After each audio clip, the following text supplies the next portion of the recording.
They may look dangerous, but what if I told you these spiny creatures built a $3.5 billion empire? Across the rural hills of China, thousands of porcupine farms hum quietly beneath the surface of the modern meat industry.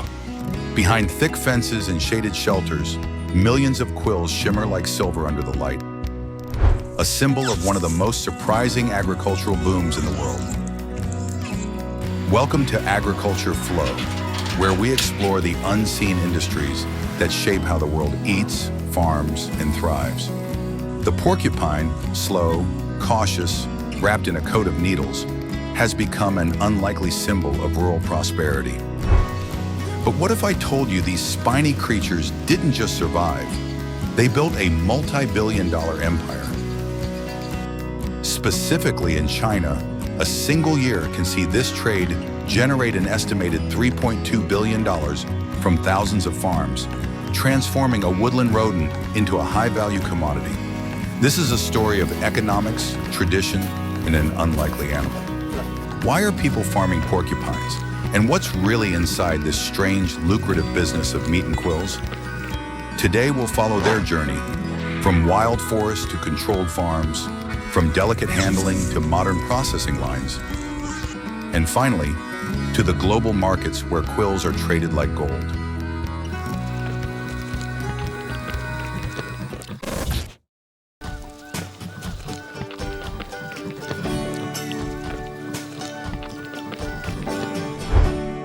The story begins in the quiet countryside, where porcupines are raised not as exotic pets, but as one of Asia's most resilient livestock species.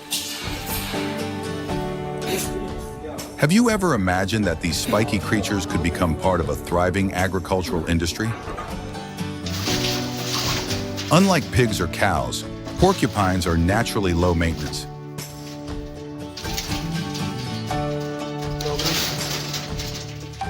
They eat simple plant-based diets: corn, pumpkin, tomatoes, bananas, and even coconut husks. Farmers say they're easier than pigs, cheaper than cows, and way more profitable.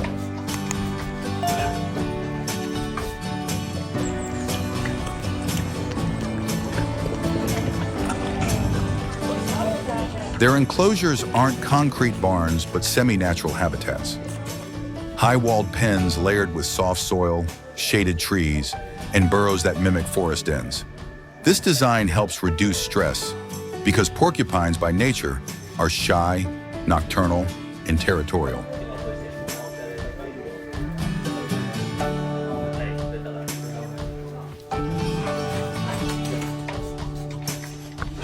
At night, they become active, sniffing the air, gnawing on wood, and moving with slow, rhythmic confidence. Each farm marks its porcupines with colored paint stripes to track age and lineage.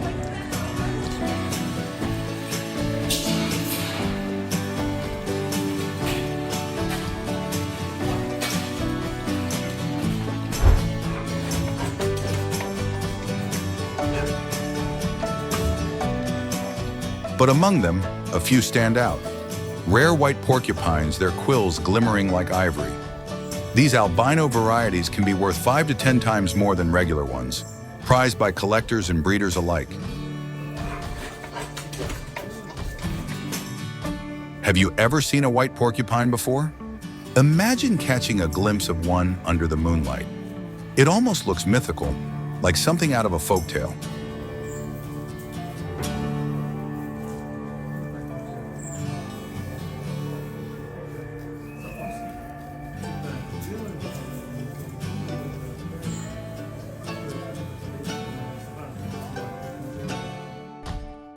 Porcupines belong to one of two great families: the Old World porcupines, Hystricidae, of Asia, Europe, and Africa, and the New World porcupines, Erethizontidae, found across the Americas. Despite differences in size and habitat, they share one common feature: the quill.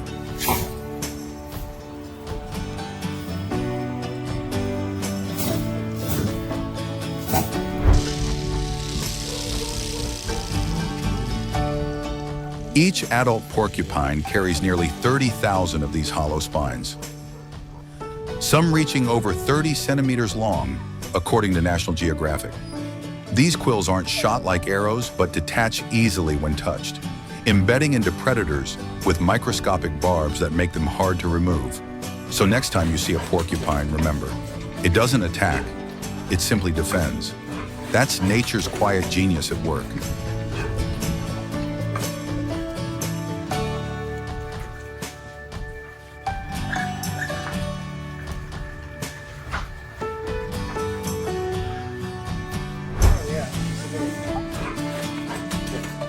Inside these quiet farms, those same quills have become a valuable resource, a natural material that, with patience and care, can transform into art, medicine, and luxury.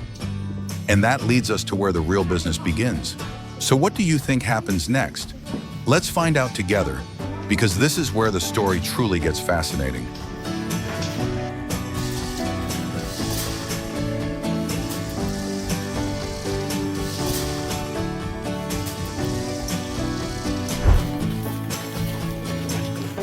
This is where the real business begins, demanding precision and respect for the animal's only defense mechanism.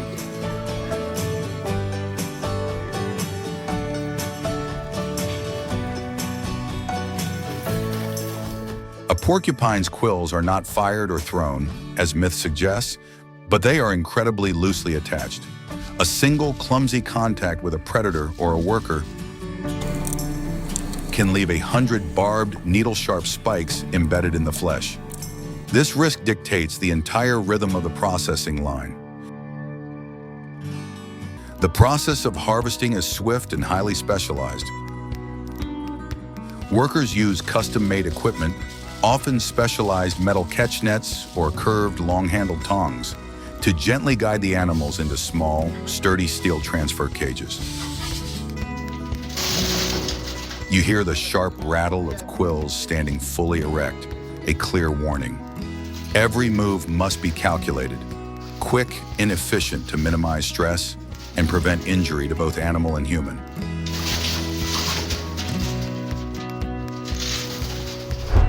Once secured, the flow divides into its two main product streams, the quills and the meat.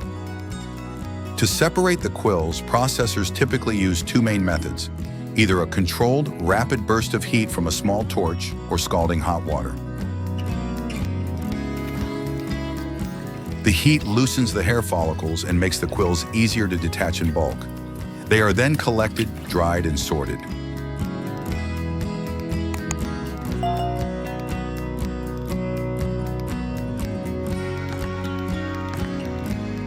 This is a meticulous, hands-on process. Quills are categorized based on their size, thickness, color, and curvature. Longer, straighter quills command the highest prices, destined for high-end craftwork. The smaller, coarser material is often ground down. The quills, once a defensive shield, are now a refined product, carefully boxed and marked for their next destination, a specialized facility for traditional Chinese medicine, or an artisan workshop.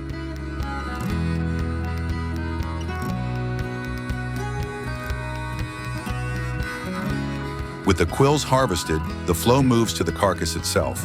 The skin is removed and the meat is processed. The resulting product is unlike the poultry or beef many Western consumers are used to.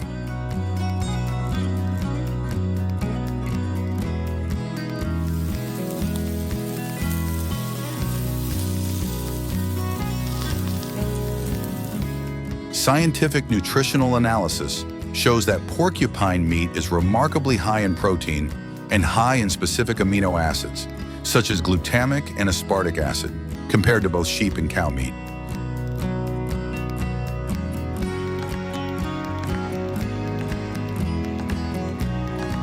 In many parts of Asia, this high nutritional density translates into cultural value. The meat is believed not just to be healthy, but to boost energy and vitality, making it one of the most highly prized exotic meats on the market, a delicacy for celebration and health.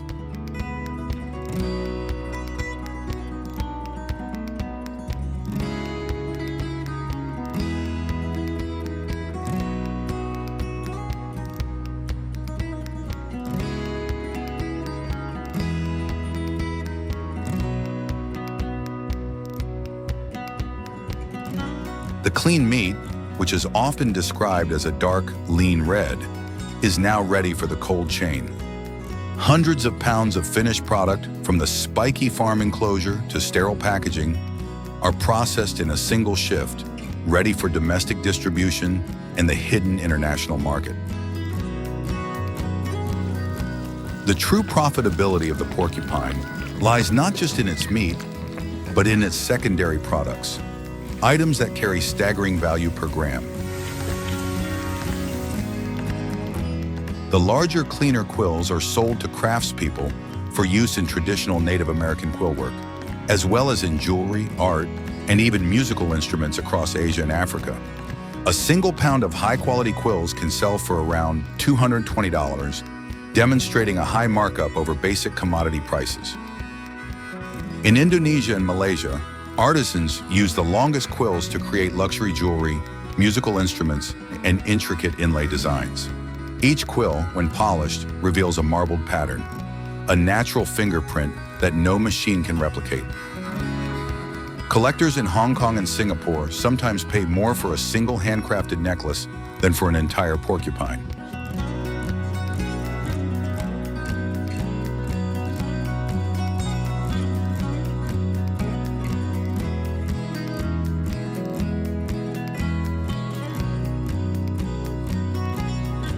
And in recent years, this trade has started to blend into fashion. Boutique designers experiment with porcupine-inspired textures, from printed fabrics to imitation quill accessories, inspired by the elegance of nature's armor.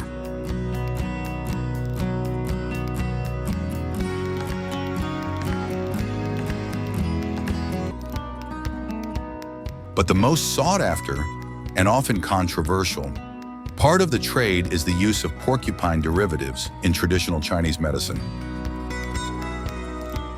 The porcupine is particularly coveted for its bezoar, a non-digestible stone-like mass that forms in the gut. For centuries, these rare stones, sometimes called dates in trade slang, have been prized as cure-alls. In TCM, they're touted as traditional remedies for ailments ranging from fevers and infections to diabetes, typhoid, dengue, and even cancer. You might be surprised to learn that these magical stones even found their way into popular fiction. In the Harry Potter universe, bezoars are ingredients used for protective spells. However, modern science finds no evidence that bezoars have any medical value. Despite that, the trade not only persists, it's growing. According to a 2019 study published in Global Ecology and Conservation, researchers tracked the online trade in Old World porcupines across Indonesia, Malaysia, and Singapore over a 4-month period. They discovered 443 individual bezoars for sale, and, based on weight estimates, that likely represented between 680 and 300 actual bezoars being circulated online.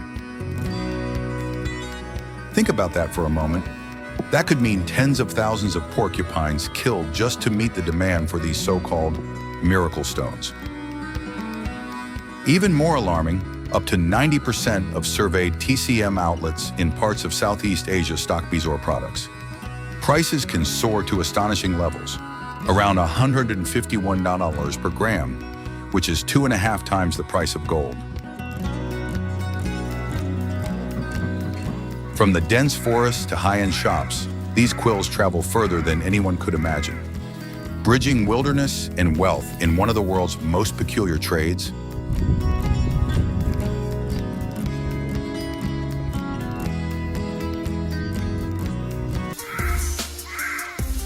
Behind this growing industry lies one secret: porcupines reproduce faster than many expect.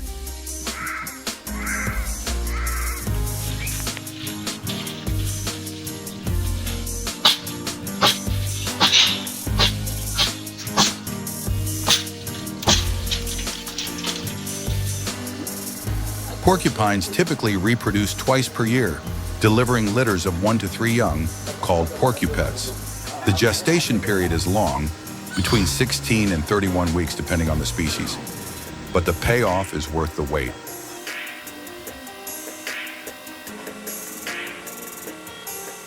A modest operation of just 50 breeding pairs can generate well over 200 new porcupines annually.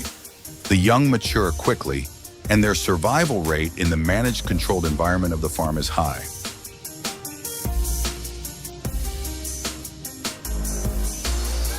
This rapid, high-volume growth is the engine of the industry's success. The porcupine has become a lifeline for many rural families in provinces like Sichuan, Guangdong, and Hunan, where this industry is most concentrated in China.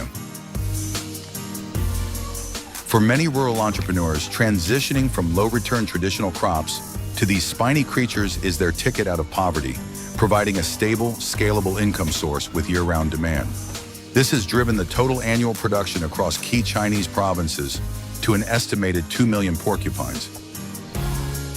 But the final destination for most of these animals isn't the ledger book, it's the dinner table, where the meat's unique profile is celebrated.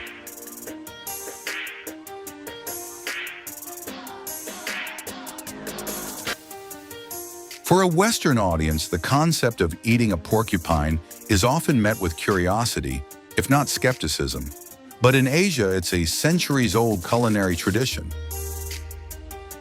The meat is often described as firm, slightly sweet, and exceptionally lean, possessing a flavor profile that sits somewhere between high-quality pork and venison. Crucially, the absence of excessive fat makes it a sought-after alternative protein.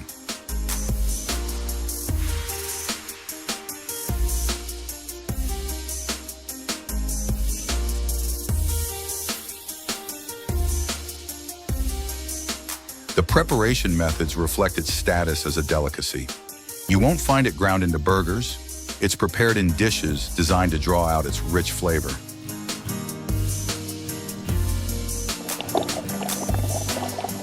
Porcupine stew simmered with traditional herbs, believed to be warming and restorative.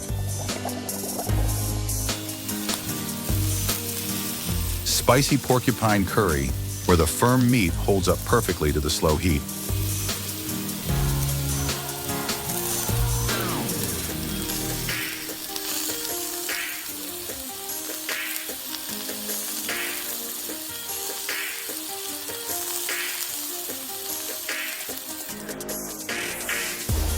Stir-fried slices with lemongrass and chili, a quick-fire dish that highlights the meat's texture.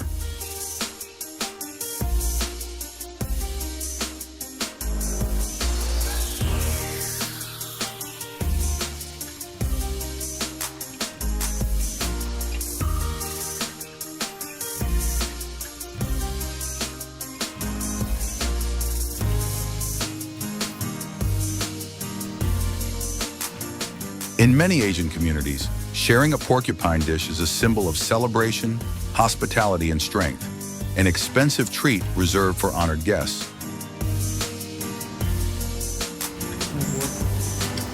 It's a powerful cultural contrast. While the porcupine remains a protected wild animal in places like North America, it is a respected, high-value food source in others. It may sound unusual, but to the millions of consumers who seek out this exotic protein, this dish is pure, high-status comfort food.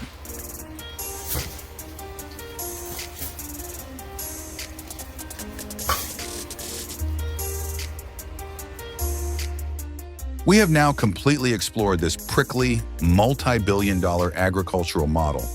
The porcupine is not just a rodent, but an economic engine, one that provides high-protein meat, valuable quills for artisan crafts, and coveted ingredients for traditional medicine. The modern porcupine farming industry, though controversial in some regions, is rapidly becoming a unique and high-growth direction in specialized agriculture. It proves that a creature designed entirely for defense can be transformed into a highly sought-after global commodity.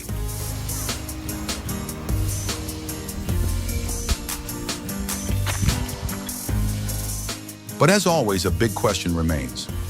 With global demand for exotic protein and high-value traditional products continuing to rise, should the porcupine, an animal with a unique ecological role and status, be treated as conventional livestock?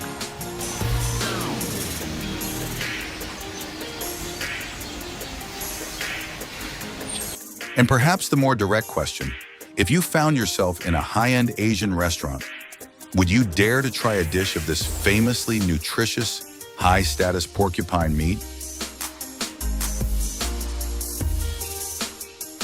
We want to hear your perspective. Share your thoughts in the comments below. Let us know, is this a fascinating example of agricultural innovation or a step too far into the wildlife trade? Don't forget to hit like if you found this deep dive into the porcupine's hidden industry interesting, and subscribe to Agriculture Flow today so you don't miss the most groundbreaking, compelling, and fascinating agricultural models and stories we'll bring you next.